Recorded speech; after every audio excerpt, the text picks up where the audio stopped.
Hey guys, it's Skylar back with a video. This time wanting to show the FireAnt that I got in the Kickstart program that they did not long ago. And I have been waiting on this and I've been wanting to show it off. Have been using the Emberlit standard stainless steel that they've had. I've had it for quite a while. And I just wanted to show some quick differences as far as the pouch and everything. When I first bought this, they did not come with any sort of bag or anything like that. That was when they first started doing it. I believe both of them come with a bag now of some sort. So with this one, of course, this will adjust the weight and everything, but I made this leather pouch, so that is not part of the standard package. As far as the weight of the stove itself, not including the packages, the stainless steel model is 11.3 ounces. Now the FireAnt, which is titanium and footprint much smaller, of course, is 3.1 ounces. The stainless steel is from top to bottom is 6 inches and 5 inches wide, not including the pouch there again, so keep that in mind. The FireAnt is 5 inches high, just a slightly bit shorter, and 3 inches wide, so the footprint is quite a bit different, which leads to a few other things. Number one, when it's together, how stable it will be. Now that's not necessarily a bad thing, but I do want to show how that works out. Okay, well, obviously the larger footprint on the stainless steel, which this does come in titanium too, but when I say stainless steel, I'm referring to the older model versus the FireAnt. There are several pots that I have that I would use for camp, and I will just run over the quick differences real quick.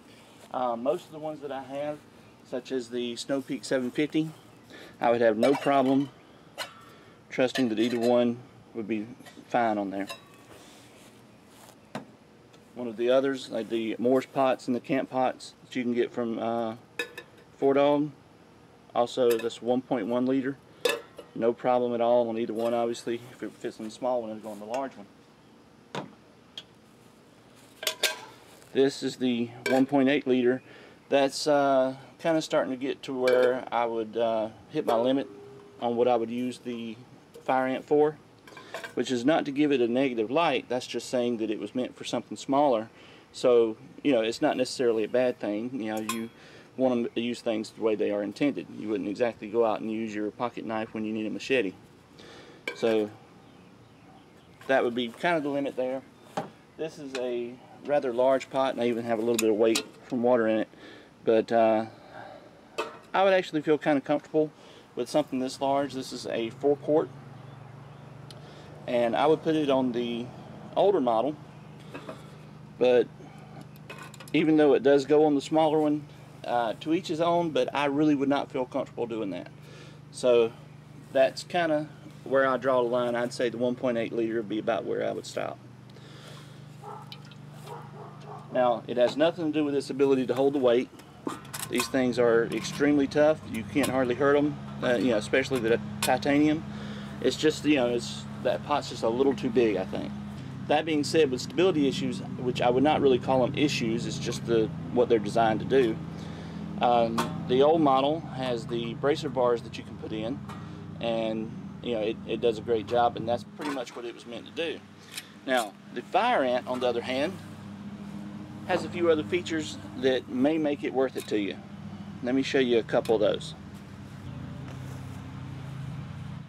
Okay, first off, the Trangia or Spirit stove fits down inside without any problem. Now, with the Mini that they used to have versus the FireAnt, the Mini you could drop it down inside, whereas the FireAnt you just have to loosen up one of the walls and slide it in.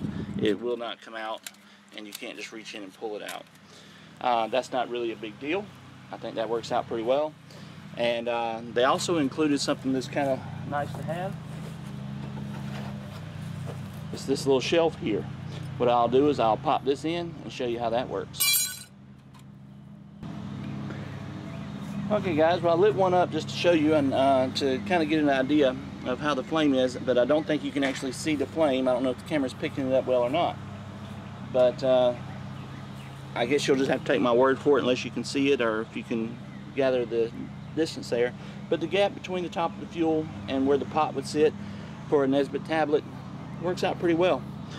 So anyway, as far as the Nesbitt fuel, and of course trioxane, depending on what packaging you get, things like that, whether you get gel or whatever, would all fit down on the shelf, and this would be a pretty good viable fuel source. But let me show you my favorite. Okay guys, this is one of my favorites. I really like this a lot. As you know, I'm a huge fan of LiveFire, the things that Roger is doing over there as far as the fire cord and all. I'm very excited to get. Here's my LiveFire, and I believe it was an accident on how this was discovered. I don't know if Mikhail and the guys did it, or if this was something Adam at Equipped to Endure discovered, but I know Adam was showing it. The LiveFire snaps in without any problem. Now, on some of the videos, what they would do is take this panel off and try and balance it to get in there, but I can show you it's pretty easy if you just put the two in there like that and then just push it down level until it snaps in, and as you can see, that's pretty good, and I'm putting significant force on there and it's not giving loose. Now this one I'm not going to light up. I got about 10 of these things for Christmas last year, and I am down to about 1.5, so I don't want to light this one up. I'm trying to be a little bit sparing with Christmas around the corner. I'm hoping I'll get a few more from my wife. But anyway, that's the way that works. And Mikhail showed a video with how he was using it for fire shield and some other tips and tricks. So instead of redoing all that, I'm just going to show you what he did. Hang on.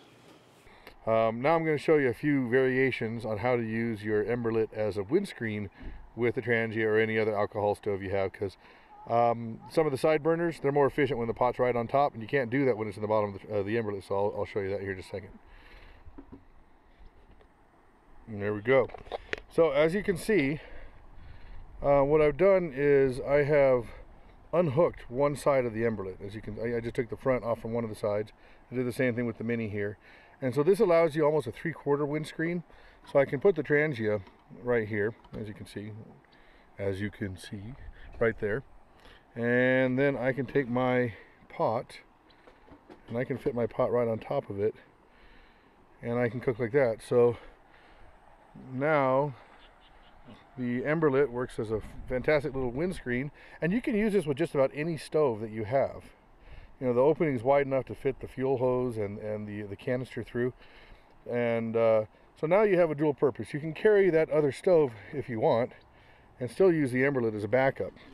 Now if it's really windy out here, you can take the base plate and you can put it in front of whatever side the wind's coming from if you want to block the wind somewhat. Now I'm going to show you one more method that I know of, and then we're going to head on down to the fishing hole. My little ones are already over there in the creek. They can't wait to get in the water, so it's just such a beautiful warm day. I'm going to have to in this case, what I've done is I've removed the bottom panel, the base plate, from the Emberlit, and I've taken the whole thing and turned it upside down.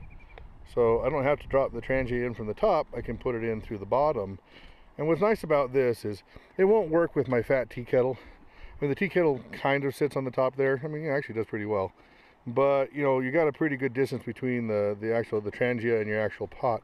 What's nice with this is if you have the smaller, like Peak ones, MSRs, or the nesting cups, or even your metal Nalgene, it will fit down inside this right on top of your alcohol stove, especially if it's a side burner. And again, you have a nice windscreen option. So those are just a couple ways that you can use the Emberlit with other alcohol stoves or even gas stoves if you open it 3/4 of the way. Okay guys, well, all that being said, yes, it uses multiple fuel sources and things like that, but one of the greatest things about the Emberlit is you don't have to pack any fuel in. You can just find the wood on the ground, break it up, throw it in, and it's pretty easy to get it going, and you have a great little fire stove. Anyway, I want to give a special thanks to Mikhail and the guys over there. This was a great product, and I think it's awesome. Love it. Glad I got mine through the through the Kickstarter campaign that you did. Also, I want to give a special thanks to the Equipped to Endure guys. This was brought to my attention through them. I know a lot of you probably watch the Equipped to Endure guys, and if you don't, you should. So go over and check them out too. I have links to both the Emberlit website and also to Equipped to Endure.